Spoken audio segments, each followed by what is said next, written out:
E a gente continua hoje a série de entrevistas com os candidatos ao governo do estado. A ordem foi definida em sorteio realizado na sede da TV Guará, com a presença de representantes dos candidatos, partidos e coligações no dia 21 de agosto. Na reunião também ficaram definidas as regras das entrevistas. Cada candidato terá direito a 14 minutos e mais 1 minuto, o último, para as considerações finais, totalizando assim 15 minutos de entrevista. Quando completarmos 14 minutos, eu irei informar sobre o tempo para as considerações finais. E o nosso entrevistado de hoje é o Dívio Neto, do PSOL. Boa noite, candidato. Seja muito bem-vindo ao Maranhão Acontece. Vamos iniciar nossa entrevista, então a gente já começa a soltar o cronômetro a partir de agora. Candidato, bem-vindo aqui ao Maranhão Acontece. Obrigado, boa noite. Bom, candidato, em algumas partes do seu plano de governo, fala-se de uma gestão participativa, que é a partir dos conselhos populares. Isso e outros pontos que a gente vai falar aqui no decorrer da entrevista se assemelham a algumas partes também do plano de governo do PSTU. O que o PSOL vem trazendo de diferente? Com relação à participação popular, realmente tem uma semelhança muito grande, né? Os conselhos populares, os conselhos de saúde, de educação, meio ambiente, as conferências populares. Então, essa questão de ver o povo, querer o povo participar do governo, nos assemelha muito, né, com relação ao programa do PSTU. Só que nós somos mais objetivos, digamos assim. Nós temos propostas de como fazer um governo, né, além da participação popular, de como fazer um governo que atenda realmente as necessidades do nosso povo, que são muitas hoje em dia. Bom, com relação à segurança pública, no seu plano de governo fala de superar o modelo de guerra às drogas e propõe aí a descriminalização da maconha. É um ponto muito polêmico. Por que o senhor defende isso? É um ponto polêmico, mas a gente já tem experiências internacionais que mostram que nós podemos diminuir a violência no Brasil com essa descriminalização, e em especial, ou primeiro, com a maconha, né? Hoje a violência é muito grande no Brasil, principalmente devido às drogas. Mais ou menos 30% a 40% dos presos hoje do sistema prisional é devido a esse problema das drogas, da violência das drogas. Então nós vamos combater parte dessa violência através da legalização do uso, em primeiro lugar, da maconha, né? Candidato, mais essa experiência internacional a qual o senhor se refere, com relação aos outros países que já adotaram essa medida, existem políticas públicas aí para diferenciar o que vende, o que comercializa do que consome, a questão de conseguir impostos, a partir disso, ter uma carga tributária para investir em políticas públicas, ou o senhor acha que é somente descriminalizar para que essa pessoa, o que consome, não ser presa? Não. É claro que esse é um debate que tem que passar pela esfera nacional, né? Nós, como Estado, como governo, nós não vamos poder fazer isso. Nosso partido defende essa descriminalização. É claro que nós temos que pensar num sistema em que essas drogas, essa maconha sendo comercializada, ela vai passar a ser comercializada como qualquer outro produto. Então vai ter impostos, vai ter a forma de venda, vai ser uma coisa totalmente, digamos assim, dentro do padrão de qualquer comercialização de qualquer outro produto, ou álcool, ou a cerveja.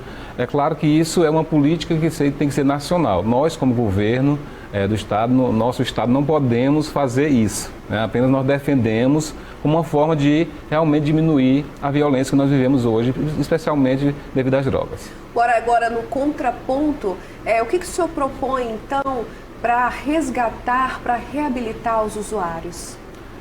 Para reabilitar os usuários, a gente pensa mesmo até antes disso, né, da pessoa não vir a ser um usuário, a gente defende a criação de centros especializados regionais, né, em todas as regiões do estado. Eu tive já viajando desde a pré-campanha e sou do interior do estado, e a gente conversa com as pessoas que fazem uma certa assistência social, que conhecem a dificuldade, e aí o que nos passa realmente é que as drogas estão, digamos assim, dando preocupação muito grande para as famílias, né?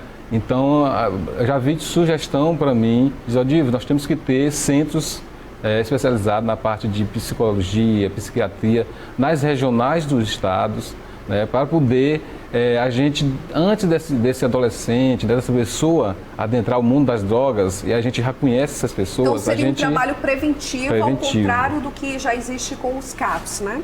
Isso, seria um trabalho preventivo. E além disso, a gente tem que trazer essa criança, esse adolescente para dentro da escola. É responsabilidade de um Estado democrático de direitos, né, dar condições para que essa criança, esse adolescente, tenha uma educação de qualidade. E essa educação de tempo integral realmente. Vamos tirar a criança, o adolescente das ruas, onde elas estão hoje, e trazer para as escolas.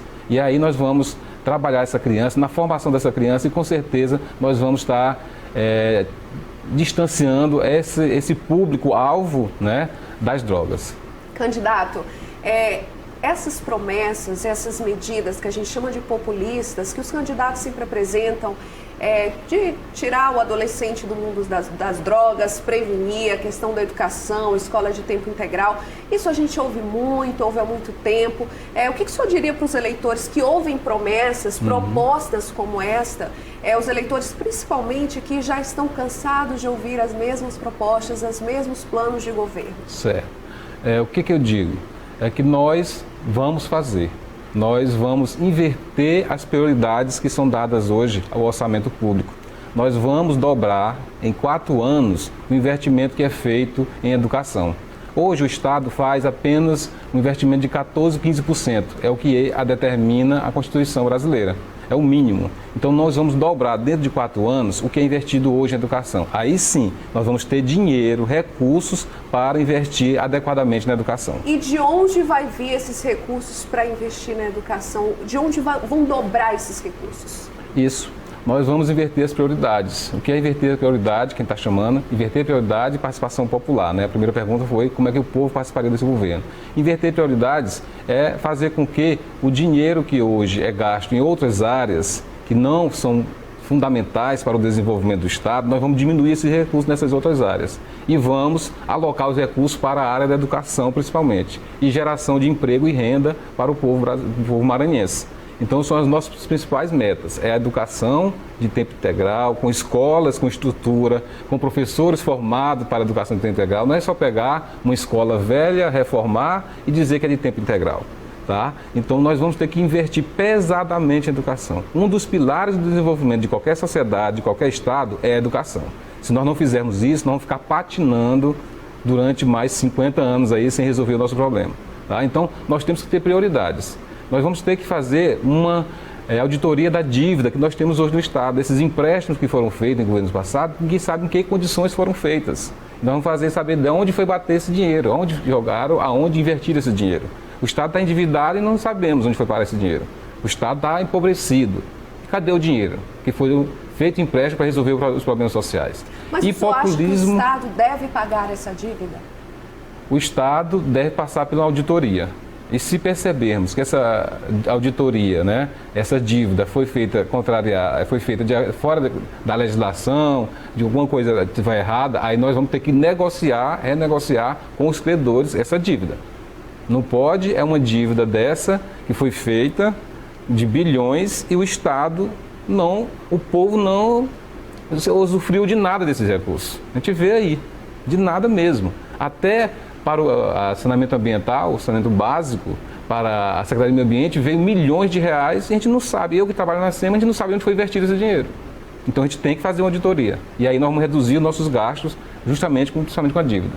Candidato, o senhor é um ambientalista e pode falar muito bem sobre esse assunto, com propriedade de conhecimento. No seu plano de governo, fala de um desenvolvimento rural e sustentável.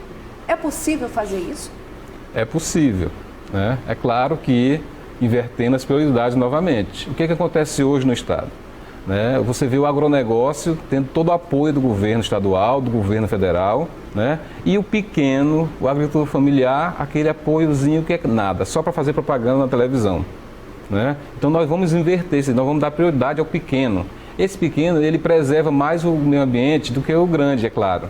né, ele tem a noção de que o meio ambiente serve para o seu sustento. E para o eleitor, que é o pequeno, nesse caso, o pequeno agricultor, quais seriam suas propostas, então, voltadas para eles?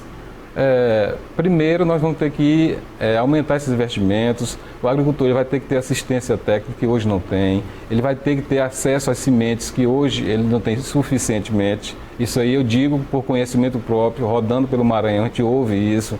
Nós vamos ter que ter equipamentos para o agricultor. Hoje, o que acontece? O governo do estado faz uma doação de um equipamento, vai doar para o prefeito, né? E o prefeito ele vai utilizar equipamento naqueles que são primeiros deles, depois os outros ficam por último. E nós vamos trabalhar diretamente com as associações, com as cooperativas. Então, o governo do estado vai chamar essas associações, vai chamar as cooperativas para trabalhar diretamente nessas políticas de financiamento desses assistência técnica, equipamentos e aquilo que for necessário para o desenvolvimento da agricultura familiar e do pequeno produtor. Bom, no seu plano de governo também tem um outro ponto bastante interessante, que é sobre a habitação. E no texto faz uma pequena crítica ao programa do governo federal Minha Casa Minha Vida. Sim. E nas suas propostas vem um modelo estadual de habitação. Que modelo seria esse tão diferente desse que já existe do governo federal, que é o Minha Casa Minha Vida? Pois é, Bianca. Infelizmente, nós fomos acostumados aqui no Maranhão sempre esperar projetos, programas do governo federal. Nós nunca, ou de um tempo para cá, deixamos nossos programas à parte. Quem não lembra aqui no Maranhão da Coab? Né? Inclusive nós temos bairro aqui chamado Coab. Né? Nós temos vários conjuntos habitacionais que foram, né, construídos com essa companhia de habitação do Maranhão. Por que nós não podemos retornar uma empresa maranhense de construção de habitação popular? É uma ideia que a gente tem. Nós vamos fazer isso e nós temos que ter um projeto, nós temos que ter programa nosso aqui, não só esperar o governo federal. Porque quando acontece uma crise dessa, né, para tudo. E aí nós somos os primeiros prejudicados. Hoje nós temos um déficit ou um desemprego muito grande na construção civil, por causa, né, do que está acontecendo nacionalmente. Então nós defendemos que nós maranhenses precisamos de um programa de habitação popular. E de habitação popular de até 3 salários mínimos. O restante a gente deixa para o governo federal. Mas o povo precisa ter acesso à habitação. Uma das maiores dificuldades nossas no estado do Maranhão é a habitação. E aí nós vamos trabalhar com o mutirão, vamos chamar as instituições, as associações, vamos trabalhar com os CREAS, com os clubes de engenharia, vamos trazer as universidades, vamos fazer um mutirão mesmo para poder construir casa. E às vezes não precisa nem construir em novos locais. Né? Vamos trabalhar junto com as prefeituras e vamos fazer um grande trabalho nessa área de construção civil. Digo isso porque eu sei que é possível fazer, porque foi feito no passado, como foi feito na agricultura no passado, nós vamos fazer agora em 2019 até 2022. Bom, um plano de governo desse que teria um modelo estadual de habitação, bem também seria encaixado a regularização fundiária que é defendida no seu plano? Isso, nós precisamos fazer essa regularização, nós precisamos dar um novo, digamos assim, um novo formato para alguns bairros que surgiram, né, com as invasões, né, que não tem habitação, as pessoas começam a invadir áreas e construir suas casas. Né? A primeira necessidade, ou a segunda, depois da alimentação para o ser humano, é uma habitação. Né? Então a gente precisa regularizar a regulação fundiária junto aos municípios, por isso que eu falei, a gente precisa dos municípios juntos, e aí a gente começar a construir mutirões, onde já existem habitações precárias, substituir essas habitações precárias por casas dignas mesmo, né? De alvenaria, coberta, e que dê segurança e conforto para as famílias. Candidato, como é que entra dentro desse seu programa de governo que fala de habitação também a situação dos quilombolas? Sim, os quilombolas e os próprios indígenas, né, eles têm preferência em termos de uso de recursos públicos para as suas ações, habitação, escola, saúde, né? Então, é claro que nós vamos atender a essa legislação, é claro que nós vamos ter a participação dos povos indígenas, dos quilombolas, dos ribeirinhos, né, definindo as ações que eles pretendem ter, né, com os recursos que nós tivermos no Estado. Então, eles vão definir. Nós vamos ter esse contato direto, nós vamos trazer o povo realmente para o governo. porque do jeito que está hoje, com alguns iluminados achando que vai definir tudo, eu não gostaria pode. de interrompê-lo, perdão, o senhor tem 1 minuto restante para suas considerações finais. Fique à vontade. Tá ok. Te agradeço aqui a você, Bianca, a TV Guará, pelo espaço concedido. Dizer que nós estamos aí, faltando 20 dias para as eleições, que o eleitor tem que pensar muito bem o que é que vai fazer no dia 7 de outubro. O eleitor não pode ir mais para essa eleição votando em qualquer pessoa, em qualquer candidato. O eleitor tem que tirar uma nota 10 no dia 7 de outubro. Eu, como professor, que eu sou também, eu estou orientando isso aos eleitores e dizer que nós temos um candidato a presidente, pelo PSOL também, que é o Guilherme Boulos, com o número 50. Nós somos candidato a governador pelo Maranhão, com o número 50 também, que é o PSOL. E nós temos nossos candidatos a senadores, que é o Saulo Pinto, 500, e Diego Bruno, PCB, 212. Candidato, muito obrigada aqui pela sua presença no Maranhão Acontece. Muito obrigada, boa noite. Boa noite.